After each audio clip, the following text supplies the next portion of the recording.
Okay, so quickly I'm going to show you some techniques to do some mobilization, some mobility exercises to open up the hip joints, to also do a little bit of myofascial release and rolling with the Kinesis strap. So being that the handles on the straps here, being that they rotate and they spin, is going to allow for good rolling. So rather than using a foam roller or one of those rolling sticks, we can also use this under tension to get that rolling effect that we're looking for. So first things first, a lot of soccer players and a lot of athletes have really tight hips from a lot of running and lifting and sitting.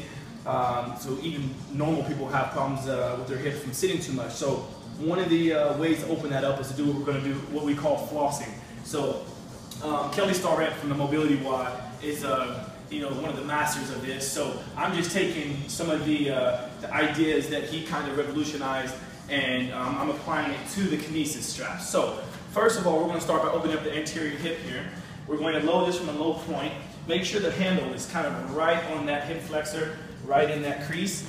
And then we're going to just lean over here and make sure that's tapped in there. So if that's not enough tension for you, then you can walk away, because the features of the Kinesis is the further you get away from it, we call that a progressive load effect. So now I'm way out here and I'm just keeping this leg nice and straight, and what this is doing is that tension, that resistance is keeping this hip into that socket. So it's pushing that hip back. I get a good stretch in the back of the leg, but I'm also opening up this the anterior hip flexor. So what I'm going to do is I'm going to move laterally, good, and kind of hit both sides, really open up that hip. Good. From there, I'm going to go down to one knee, get a little bit more lateral movement for that hip. So what this is doing is that the tension here is keeping that hip way back into the socket. So once again, just kind of going over here. Now if I want, I can also, because there's pressure from the front side here, I can just grab the ends of the, just outside of the handles and roll up and down. And now it's giving me that good rolling effect on the quads here. So we can hit that, the adductors here on the inside, we can hit a little bit of the outside. Now we got a good rolling effect in the same setup. So next, what I want to do is just simply turn around and do the reverse of that. So now I'm going to really open up this hip by placing this on the hamstrings just at that gluteal crease and get that way up in there. Now the tension is pulling me from this direction. Now what I want to do is I want to sink my hip kind of forward and let my hips really rock forward. And from here, the moment we start to take up the arms, you're going to really feel that stretch on this right side hip flexor. So one of the techniques I like to do with or without the resistance strap is I open up the foot, the toe of the resisted leg. So my right toe is now pointing out. I want to place both hands forward, palms facing there, forward, hands down, fingers down. And then you want to rotate away from that resistance. So what you should really feel is the opening of this right hip flexor in the psoas region.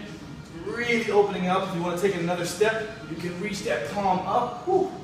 Reach that palm up, keep rocking that hip forward, take that arm up as high as you can, and we'll go to the other side.